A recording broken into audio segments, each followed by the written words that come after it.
प्यारे बच्चों नमस्कार। आज हम प्रगतिवादी कविता के जाने माने कवि रामधारी सिंह को पढ़ेंगे, जो कि रामधारी सिंह दिनकर हिंदी के प्रगतिवादी युग के महान प्रणेता और कवि माने जाते हैं। और यह राष्ट्रवादी कविता और साम्राज्यवादी कविता के महत्वपूर्ण कवि माने जाते हैं। प्यारे बच्चों, इनका जन्म बिहार के सिमरिया नामक गांव में हुआ था। कब हुआ था? जन्म हुआ था 1908 में और मृत्यु हुई थी 1974 में। माता का नाम मनरूप देवी, पत्नी का नाम श्यामावती, पिता हैं इनके रवि सिंह और इन्होंने अपनी काव्य रचना के माध्यम से अंग्रेजों के भी हाथ पांव खड़े कर दिए। जो इनका उर्वशी महाकाव्य है वह 1961 में इन्होंने लिखा। इनकी पहली रचना विजय संदेश है, जो कि 1928 में प्रकाशित हुई थी। और 1928 में प्रकाशित होने के बाद इन्होंने उर्वशी को लिखा था। उर्वशी ऐसी रचना है जो कि ओज रस से पूर्ण रचना है। उर्वशी को छोड़ करके बाकी रचनाएं जो हैं इन्होंने भी अन्य और रचनाओं को भी लिखा है, क्योंकि उर्वशी को छोड़ करके बाकी रचनाएं सभी ओज रस से पूर्ण हैं, जिसका इन्होंने रचना काल 1961 में इसको पूर्ण किया था। इसके बाद इनका एक ग्रंथ है जो महत्वपूर्ण है, रश्मिरथी, जो कि 7 घोड़ों के समूह को इन्होंने इसको उपमा दी है। रश्मिरथी को, रश्मि मीन्स होता है सूर्य की किरण। उर्वशी क्या है? उर्वशी में राजा पुरुरवा और जो उर्वशी हैं वह स्वर्गलोक की अप्सरा हैं। इसी कहानी का इन्होंने इसमें वर्णन किया है। उर्वशी के बाद आता है हमारा कुरुक्षेत्र। कुरुक्षेत्र वहाँ है जहाँ महाभारत का युद्ध हुआ था, उसी का नाम कुरुक्षेत्र के नाम पर ही इन्होंने अपनी रचना को लिखा। कुरुक्षेत्र में कुल 7 स्वर्ग हैं। कुरुक्षेत्र महाभारत के शांति पर्व से लिया गया है, क्योंकि महाभारत में कुल 18 पर्व हैं, जिसमें से एक पर्व शांति भी है। और शांति पर्व से इन्होंने कुरुक्षेत्र को लिया था। कुरुक्षेत्र में महाभारत का युद्ध हुआ था, जहाँ पर शंखनाद होता था। सूर्योदय को शंखनाद होता था और सूर्यास्त के बाद फिर जो है युद्ध बंद हो जाता था। तो उसी के नाम पर ही दिनकर जी ने अपनी कविता का नाम कुरुक्षेत्र रख दिया। इसमें 7 स्वर्ग हैं, 7 सर्ग हैं। कुरुक्षेत्र में 7 सर्ग हैं। कहाँ से लिया गया है? महाभारत से लिया गया है। किस पर्व से लिया गया है? शांति पर्व से लिया गया है। किसका वर्णन है?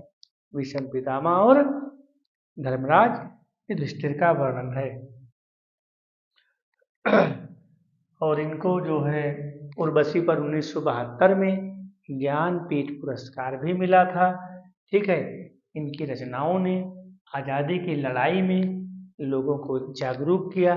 किस प्रकार से जागरूक किया कि उस समय हमारा देश ब्रिटिश हुकूमत की सत्ता में पूरी तरह से जकड़ा हुआ था। हम अंग्रेजों के गुलाम थे।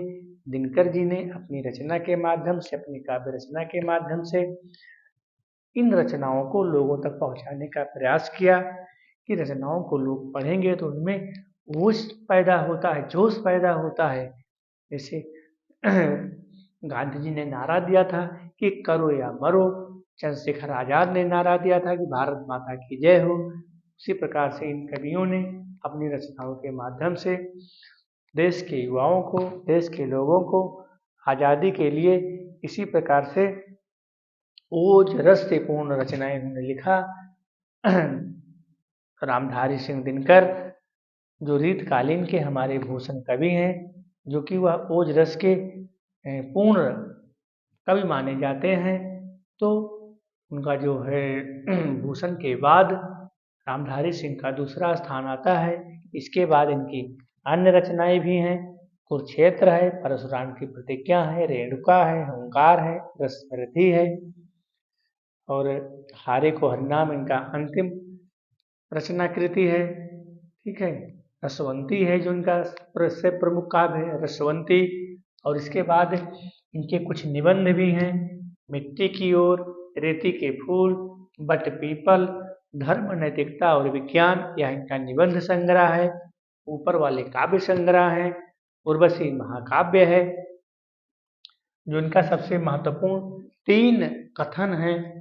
बेटा इसको याद कर लेना, इसको अपनी कॉपी में लिखना है। जो सबसे पूरे तुम्हारे हिंदी साहित्य का जब तुम साहित्यिक परिचय लिखोगे ना, तो दीपक की तरह तीनों लाइनें काम करेंगी। पहली लाइन देख लीजिए, दिनकर ने देश में क्रांतिकारी आंदोलन को जन्म दिया। क्योंकि जो इनकी रचनाएं हैं ना, वो ओज रस से पूर्ण थी। उसको पढ़ने के बाद व्यक्ति में जोश आ जाता था।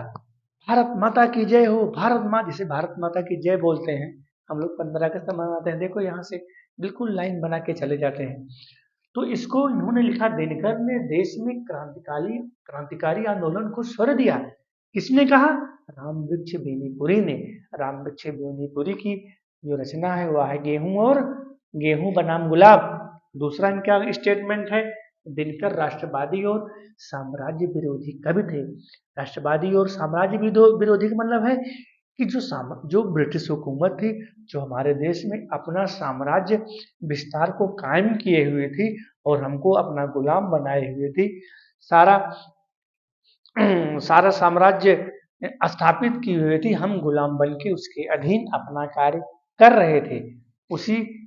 उसी के बारे में दिनकर राष्ट्रवादी, क्योंकि अपने राष्ट्र में पैदा हुए थे तो राष्ट्रवादी कहा गया है। और साम्राज्य विरोधी, जो ब्रिटिश हुकूमत का साम्राज्य था, जो ब्रिटिश हुकूमत की नीतियां थी, जो उसके उपदेश थे, उसको उन्होंने मानने से मना कर दिया। इसको किसने कहा? काशीनाथ ने। ध्यान देना, लाइन को ध्यान देना, एक काशीनाथ, इधर देखिए सामने। और इसको किसने कहा है? रामवृक्ष बेनीपुरी, जिनका गेहूं पर नाम गुलाम की काव्य रचना है, रामवृक्ष बेनीपुरी। तीसरा सबसे महत्वपूर्ण, इधर देखो बेटा, दिनकर अपने युग के सचमुच सूर्य थे। जिस प्रकार से सूर्य की आभा निकलते ही पूरा विश्व, पूरा संसार प्रकाशमय हो जाता है, इसी संबंध में इनकी एक प्रमुख काव्य कृति भी है। अगर इसको लिख देते हो तो फिर क्या बात है, कॉपी में तुम्हारी 4 चांद लग जाएगा। अब ये सुन बे गुलाब, भूल मत पाई जो खुशबू रंगो आप। अब ये सुन बे गुलाब, भूल मत पाई जो खुशबू रंगो आप। खून चूसा खाद का तूने अशिष्ट। क्योंकि हमारे यहाँ का जो खून है, जो रस है, तुम चूस रहे हो, खा रहे हो। खून चूसा खाद का तूने अशिष्ट, और डाल पर बैठा इतरा रहा है कैपिटलिस्ट। कैपिटलिस्ट माने होता है पूंजीपति। पूंजीपति किसको कहा गया है? अंग्रेजों को कहा गया है। तो इन प्रकार की रचनाओं को इन्होंने रच करके अपनी रचनाओं के माध्यम से देशवासियों को संदेश दिया कि जागो और देश को आज़ाद कराने में महत्वपूर्ण भूमिका निभाओ। मेरे प्यारे बच्चों, अभिभावकों, अन्य दर्शकों, अगर हमारा यह वीडियो आपको अच्छा लगता है तो बेटा लाइक जरूर करना, सब्सक्राइब करना और अपने दोस्तों तक पहुंचाना, ताकि इस वीडियो के माध्यम से उनको और भी लाभ मिल चुके। बस आज की वीडियो में हम इतना ही, बाकी हम नेक्स्ट वीडियो में मिलते हैं। धन्यवाद। जय माँ सरस्वती। सबका कल्याण हो, सबका मंगल हो। धन्यवाद।